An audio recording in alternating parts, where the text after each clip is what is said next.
Hey guys, it's Hink here. So I really want to talk about an important topic that I think is one of the most underrated aspects of penile enlargement, and that is the temporary gains. Everybody gets so caught up on the permanent gains. Is it permanent? How long does it last? What do you have to do for maintenance? And I really don't think the temporary gains are appreciated enough. And guys, I actually made a post about this on my subreddit r/Hink. Join me there if you want to engage in conversation or dialogue with me. And so a lot of the guys in the subreddit, of course, they're brilliant guys because they're in my subreddit, but they have some really good points that I think are worth talking about. So we're going to start with talking about the pros. So guys, number one is going to be the mental side effects, the mental improvement that you see. When you use a pump for the first time, like you might get at peakmalephysique.com, okay, a nice safe pump with the gauge, high quality build, and you use it. And even when you get that initial expansion and even some edema, and you take your D out of the tube and it's bigger than it's ever been in your entire life, that in itself is like a life-changing moment. You're going to look down and you're going to be like, what in the world, whose D is this? And it actually starts that process that like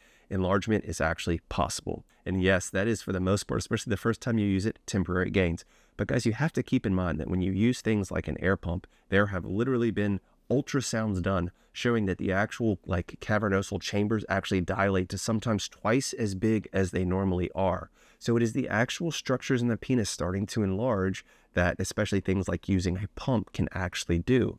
So it's temporary gains that can lead to permanent gains, but just seeing that size improvement and just having that change and knowing that there's something you can actually do about it, I think makes a world of difference. And that's what Special Specific said. He said, because I asked, are temporary gains overrated? And he said, of course they matter. How would we get permanent gains without temporary gains? I think something very important about PE is the mental aspect. The more you believe, the more you will gain. And I think there's a lot of truth to that. And another important thing is that it does potentially show like what your potential gains would look like long term. In my opinion, if you are a very fast gainer, in a year, you're going to gain an inch in length and you're going to gain about a half an inch in girth.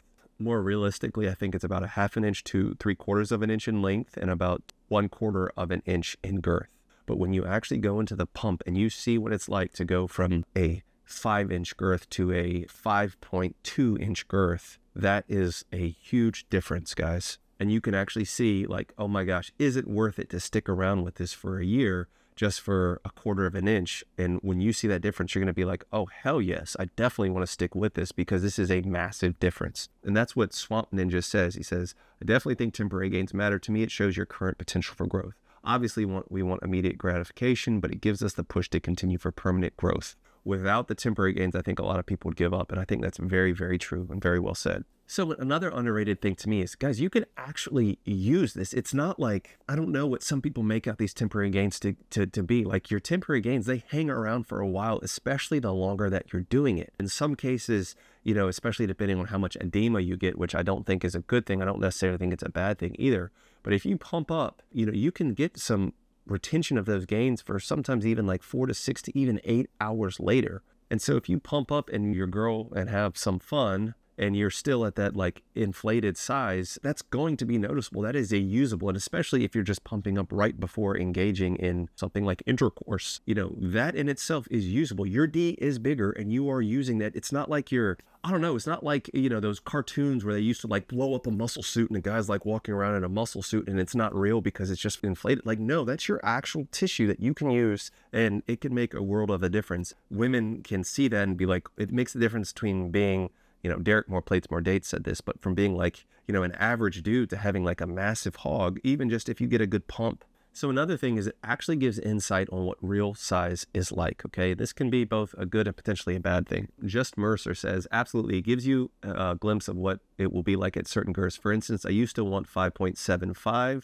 and 8+ inch in length. I would be content with that girth pumping to 6.2 to 6.5. It had gotten me some really sexually reactions with hookups. So I'll be content with 5.75, happy between 6 to 6.25, and cautiously happy at plus 6.5 girth, which is absolutely insane. What my takeaway is like, if you want to know what it's like to be like 5.5 inches and you pump up to that point, and then you go out and you have, an interaction like that, and it's a really good interaction, maybe that's motivation that you need to be like, wow, it actually makes a difference to be this size. But conversely, guys, you have to be careful. This could almost turn into a negative. If you want to be 6 inches of girth and then you meet with a chick and she can't even use her mouth because her jaw doesn't open that wide, like maybe you really don't want to do that. Or for example, you like going in the back door instead of the front door, you know, that might be prohibitive at above certain sizes. And even going in the front door, guys, if you know what I mean, or the regular door, if you're in a heterosexual relationship, certain sizes, guys, are prohibitive. You don't buy into this like TikTok corn star culture where it's like, oh my gosh, if it's not the size of my forearm, I'm not interested.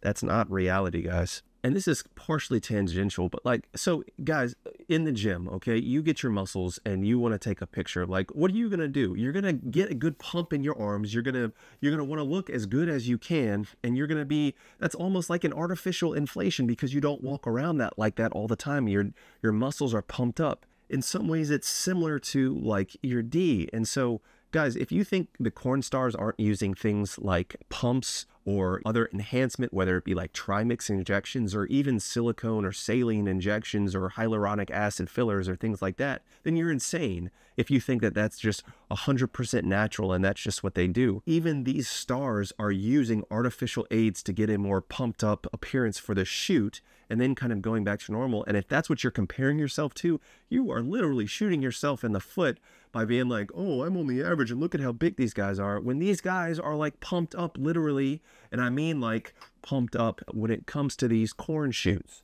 But in my opinion, I don't know, maybe I'm not big enough in the bodybuilding culture, but you don't hear these bodybuilders talk about like, oh, it's just temporary gains because I'm just pumped up because of my workout. Like some of them have severe dysmorphia, and when they're not pumped up, they're like, oh my God, I look flat, I look small. But for the most part, like if you have muscles, you have muscles. Like I don't know, I'm feeling decent about myself right now. I'm not pumped up at all, but I'm still like, dude, my arm looks pretty solid right now. Whether when I have a pump in the gym, I'm like, damn, I'm really killing it. But I don't know. It's just like gains are gains, whether they're temporary or not. I know it might be kind of stupid. So guys, here are some of the very important cons of temporary gains, in particular, relying upon them too much. You get all pumped up and say you have a lot of edema, okay? It's not just expansion, which I still think that term gets used way too much and incorrectly. When you wake up in the morning, let's say you pump at night, you wake up in the morning and all those temporary gains are gone, you're gonna be a little bit deflated, okay? Because you see yourself that big and then you wake up and that size is gone. It can be a little depressing. And along with that, guys, you can get seriously psychologically dependent upon it. Yogi Flatsdong puts this well, in the sense that I'm not going to read his whole thing, but basically he would pump up regularly and like pumped up before a one night stand, and she was very impressed, and then it became a long-term thing. And so he found himself like having to pump up before any of these interactions with this girl because she's used to seeing him at that pumped up size. You know, I think they even went on like vacation together, and he was trying to like secretly pump in the shower before they hooked up, and that's a lot of pressure. And quite honestly, I've made I won't say that it's a mistake necessarily, but pumping up before I have some fun, you know, with my significant other, like especially before bed, you can get kind of addicted to seeing like that size and that reaction. Like when you first enter, if you're not doing that all the time, you can get in your own head. So here's a scenario, okay? You pump up and whatever, the stars align, she's ovulating, very turned on because she was just watching season 3 of Bridgerton, and you guys have the best sex of your life. In your mind, after that encounter, if you pumped up before, you're going to be like, oh my God, is this just because I pumped up? And then you're going to have this pressure on yourself that like, okay, I had this amazing encounter because I pumped up. You know, I need to pump up every time, so I have this every time. So you do need to be very careful. It's kind of like getting psychologically addicted to Cialis or Viagra, in the sense that you get used to like being that hard and being that size. Even though you don't physically need it, you want to have that every time. So just be careful, guys. And I also think you need to be careful because you can confuse permanent gains for temporary gains. And so a lot of these new routines, and some of even I suggest, are basically twice a day pumping routines. If you have 8 hours of temporary gains, okay, which I think is quite a bit. It's normally not that much, but you're pumping twice a day. That's 16 out of the 24 hours. You're going to have at least some temporary gains. And guys, look at me here, okay? I don't care what anybody says. The second you start occluding your blood flow, whether it be with a clamp or whether it be with a C-ring or whether it be through pumping, you are going to immediately start getting at least some